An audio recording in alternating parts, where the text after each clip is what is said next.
Hadirin rahimakumullah. Punten, ke belakang jelasnya. Ya udah, tadi saya kurang jelas lagi di belakang. Hadirin rahimakumullah. Menggarisbawahi tadi yang habis sampaikan ya. Ketika kita saat apa yang kita lihat, apa yang terjadi di hadapan kita itu belum tentu sesuai dengan apa yang kita pikirkan. Kenapa? Karena saat ketika kita lihat, kita hanya pandangan jasad saja. Mata kita ada batasannya. Ya, ibu contohnya ya. Ibu melihat air. Ini kira-kira ini sama ini rasanya sama nggak, Bu? Hah? Ini teh ini sama teh rasanya sama nggak, Bu? Hah? Belum merasa, Ibu belum merasa. Sama nggak? Sama-sama enteh tapi rasanya beda. Yang ini manis, yang ini tawar. Nah, kan belum tentu kan? Nah, yang terlihat sama-sama enteh saja belum tentu rasanya sama. Ya, ketika kita menilai seseorang, ya, ketika diri kita melihat seseorang tidak bisa terlihat secara ataupun tidak bisa menilai secara jasadiah saja, karena diri kita bukan untuk menilai orang lain, tetapi bagaimana menilai diri kita sendiri. Yang kita fokuskan bukan bagaimana orang lain bersikap, tetapi bagaimana diri kita bersikap. Ya, lebih mudah nilai orang lain apa nilai diri kita sendiri, Bu? Ya. Sok coba Ibu Bestia nih contohnya sama teman ya. Coba dong kekurangan saya apa? Coba tanya aja sama teman Ibu ya. Kekurangan saya apa? Pasti cepat. Tapi kalau kelebihannya itu biasanya lebih sedikit dibanding kekurangannya. Begitupun apalagi menilai diri kita. Terkadang kekurangan kita bahkan tidak terlihat sama sekali. Ya, ketika diri kita menilai diri kita, yang terlihat hanyalah aku sudah baik, aku sudah maksimal, aku sudah apa lagi, Bu? Pokoknya baik lah judulnya. Betul nggak, Bu? Ya kan? So, makanya kan suka ada kalanya begini. Kenapa ya Allah, saya teh sudah sabar, belum itu teh, Bu? Ya, atau sama teman, padahal saya udah baik loh. Atau sama suami Ibu, saya teh udah perhatian, udah berusaha, udah banyak. Berarti saat terucap itu kita belum apa-apa. Kalau kita sudah merasa baik, bahwa itulah kita belum baik. Bisa, Bu, sekarang sebarang ya, pasang mindset saat ketika diri kita menilai orang lain, jadikanlah kita husnuzon. Tetapi saat diri kita teruslah lihat lagi lebih dalam lagi, siapa saya, kenapa saya begini, bagaimana saya kok bisa begini. Karena sesungguhnya yang nanti akan diminta pertanggungjawaban oleh Allah bukan orang lain, tetapi diri kita sendiri. Maka sibukkanlah diri kita, ya, sibukkan diri kita. Sekarang mah ketika diri kita, ya, yang sering kita lihat, ya, ketika orang lain ketika bersikap, ya, saat orang lain bersikap, maka itulah cerminan dari diri kita. Saat orang lain bersikap adalah cerminan diri kita. Kenapa? Faman ya'mal mithqala dzarratin khairan yarah wa man ya'mal mithqala dzarratin syarran yarah. Saat ketika kita berbuat baik sedikit, maka Allah pun akan balas. Begitupun ketika kita tidak berbuat baik, maka Allah pun akan membalasnya. Maka saat ketika diri kita saat menemukan yang tidak sesuai dengan harapan kita, maka itulah yang harus kita perbaiki. Contoh, Bu, ibu punya tetangga. Contoh ya, saat ibu punya tetangga ibu baik banget, ya, baik banget. Saat tetangga ibu baik, yang kita pikirkan, sudahkah kita bisa sebaik itu? Ya, kira-kira ketika ada, saya mah seneng banget punya tetangga, punya bestie, pokoknya baik, apa-apa ingat. Saat itu, ketika yang kita lakukan, sudahkah saya seperti itu? Ya, jangan merasa begini, karena saya nih sudah berbuat baik, jadi tetangga saya baik. Bukan. Sudahkah saya seperti dia? Tetapi saat menemukan tetangga kita yang tidak baik, ya, saat menemukan tetangga yang tidak baik, maka apa yang harus kita pikirkan? Jangan-jangan saya juga sama seperti dia. Jangan-jangan saya juga mungkin bahkan bisa lebih kurang baik dari dia. Bisa, Bu? Saya ulangi ya, Bu. Saya ulangi, masuk mindset kita. Saat kita menemukan tetangga kita yang baik, bagaimana, Bu? Sudahkah saya bisa seperti dia? Tetapi ketika menemukan orang lain yang belum baik, jangan-jangan saya juga sama seperti itu. Jangan-jangan mungkin saya justru lebih tidak baik. Ya, itu yang harus kita pikirkan. Itu yang harus kita terus pikirkan, yang harus kita nilai. Cuma memang nggak mudah. Nggak mudah, Bu, untuk cepat menilai diri kita. Ya, apalagi saat ketika diri kita sudah berbuat baik, ya sudah merasa berbuat baik, ternyata efeknya yang dari orang lain tidak baik. Wah, itu Masya Allah ujiannya, Bu. Ya, nah, maka ketika diri kita, ya, saat Allah memerintahkan kepada kita, ya, saat Allah menyatakan, ya ayyuhalladzina amanu, hei orang-orang yang beriman, ya, ketika Allah memerintahkan, hei orang-orang yang beriman, wasta'inu bis sabri was shalah, meminta tolonglah kepada Allah dengan cara sabar dan sholat. Wa innaha lakabiratun, sesungguhnya sabar dan sholat itu berat. Sabar dan sholat mudah nggak, Bu? Bu, sabar dan sholat mudah nggak, Bu? Sholat mau 5 menit, iya. Sholat 5 menit, dalam 5 menit aja ibu memperbaharui niat berapa kali, Bu? Halo. Bu, setiap takbiratul ihram, saat ketika kita perubahan gerakan di dalam sholat, ibu mau ruku, Allahu Akbar, bangun dari ruku, sami Allahu liman hamidah, mau sujud, Allahu Akbar, bangun dari sujud, Allahu Akbar, sujud lagi, Allahu Akbar, bangun dari sujud, minimal ada 5 kali.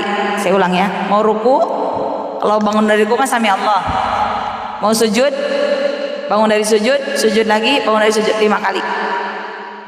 Bu, kita baca takbir dalam 1 rakaat sudah 5 kali. Dalam 1 rakaat baca takbir 1 kali. Masih ingat fungsinya takbir? Loh. Fungsi takbir adalah memperbaharui niat. Fungsi takbir adalah memperbaharui niat. Yang kedua, fungsi takbir adalah kalimat jihad. Jadi ketika fungsi takbir adalah memperbaharui niat atau mengecas niat, maka dalam sholat 1 rakaat saja memperbaharui niatnya sudah 5 kali. Berarti dalam sholat yang 4 rakaat ibu niatnya memperbaharui niatnya menjadi 20 kali. Maka saat itulah kehidupan kita, Bu. Allah ciptakan kita.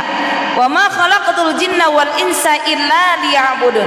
Tidak semata-mata aku ciptakan jin dan manusia illa liya'budun, untuk beribadah.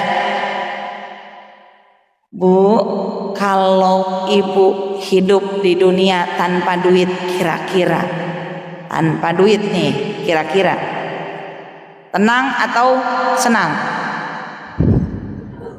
Kayaknya ada dua-duanya. Tenang apa senang? Dua-duanya, enggak dua-duanya. Bu, sekarang sok, profesi apa sih yang enggak berkaitan dengan duit, enggak berkaitan dengan uang? Siapa sih yang enggak butuh dengan uang? Betul. Ketika Allah ciptakan tadi, lihat konsepnya. Allah ciptakan illa liya'budun. Allah ciptakan manusia untuk beribadah. Bagaimana ternyata pada kenyataannya hidup kita? Kalau dalam nyanyian dulu, duit, duit, semua orang butuh duit. Duit itu nggak tahu siapa lagunya. Kamu tahu nggak? ya. Nah itu kan saat itu, Bu, sampai ada lagunya seperti itu ya. Kenapa?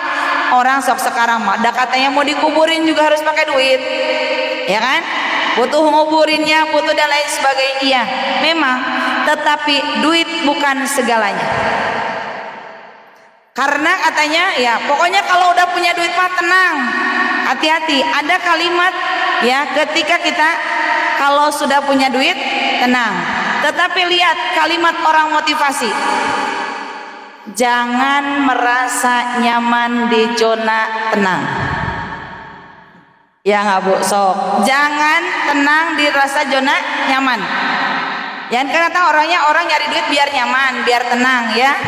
Tapi ketika bagaimana ini kalimat ini dengan kalimat motivasi, jangan merasa tenang atau merasa nyaman di zona aman. Berarti kan bertentangan antara uang dengan zona nyaman. Jadi kuncinya ibu semuanya, Bapak, punten, ketika diri kita jangan lupa saat Allah ciptakan illa liya'budun ini, bagaimana caranya saat ketika diri kita semuanya bisa kembali illa liya'budun, bisa menjadikan ibadah itu semuanya. Saat apa yang kita kerjakan, saat apa yang kita pikir, makanya tadi kita di awal ilahi anta maksudi. Ini yang harus kita perbaharui niat kita. Saat mau ngapain aja ilahi anta maksudi. Biar apa? Biar saat ketika kita berusaha, saat ketika diri kita bekerja, saat kita berusaha untuk mencari kehidupan dunia, ini semuanya tidak terlepas dari niat awal Allah ciptakan kita, yaitu adalah beribadah. Kita lihat, Bu, ketika Sayyidina Abu Bakar, saat Sayyidina Abu Bakar ketika Rasulullah, ya saat Rasulullah mau perang, siapa yang mau menyumbang hartanya? Ya, ketika Sayyidina Abu Bakar itu membawa harta, ya, membawa seluruh hartanya kepada Rasulullah.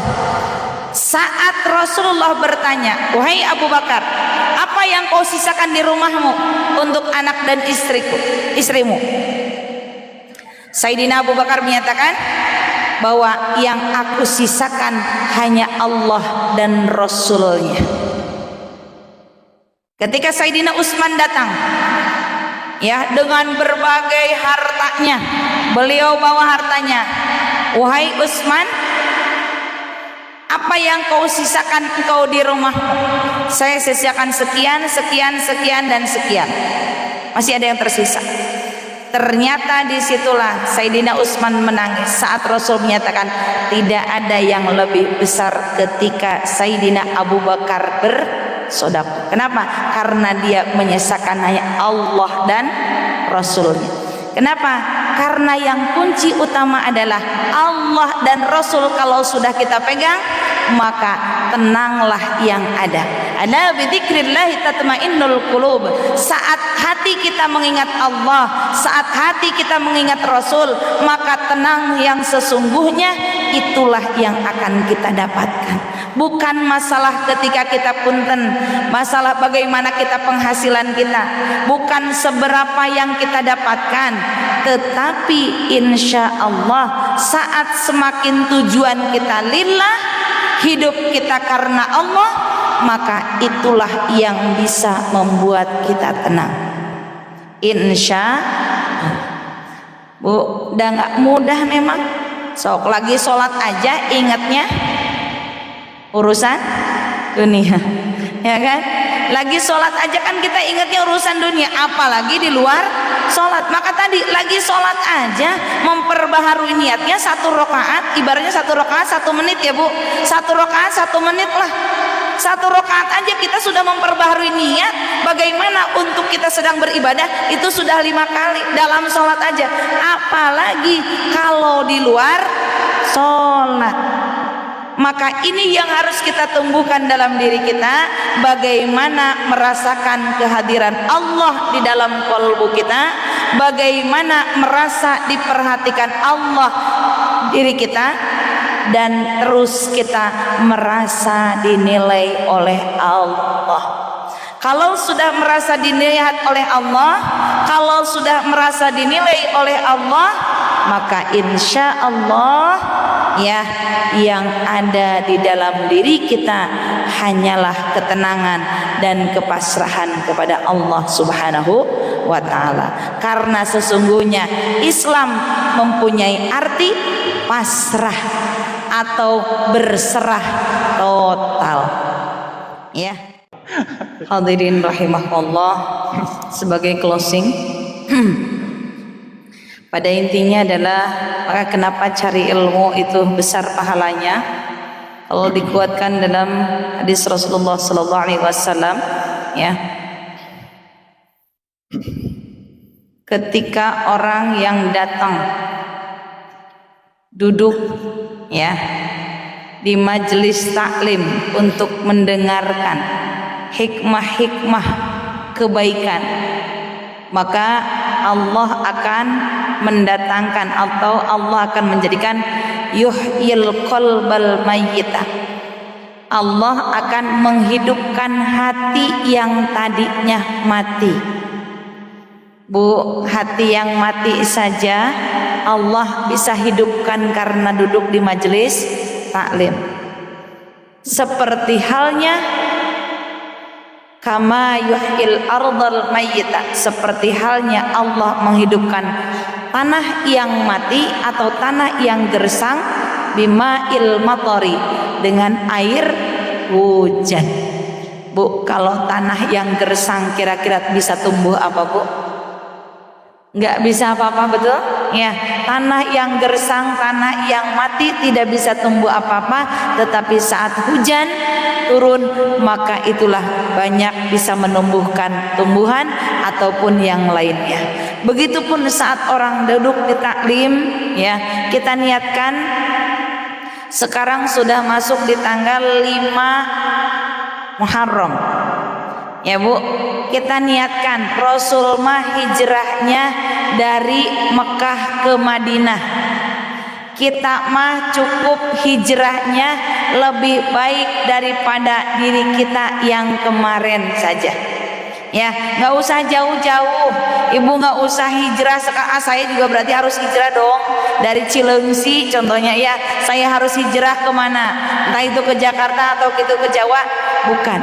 Tetapi hijrahnya kita bagaimana diri kita bisa lebih baik daripada yang kemarin. Awas, bukan kita lebih baik dari orang lain, tetapi diri kita harus lebih baik daripada diri kita yang kemarin. Pekan ini harus lebih baik dari pekan kemarin. Ya, bulan ini harus lebih baik daripada bulan kemarin. Begitupun tahun ini harus lebih baik daripada tahun kemarin. Insyaallah, bismillah, niatkan, kita kuatkan tekad, ya, bulatkan tekad, ya, kuatkan niat. Mudah-mudahan Allah mudahkan diri kita lebih baik lagi, ya, sampai dengan ketika meninggal kita dalam keadaan husnul khotimah. Ya amin ya Allah ya rabbal alamin. Ala hadiniya wa kullinatin sholiyah. Al-Fatihah. A'udzubillahi minasyaitonir rajim. Bismillahirrahmanirrahim. Alhamdulillahi rabbil alamin arrahmanir rahim maliki yaumiddin. Iyyaka na'budu wa iyyaka nasta'in. Ihdinas siratal mustaqim. Siratal ladzina an'amta 'alaihim ghairil maghdubi 'alaihim waladdallin.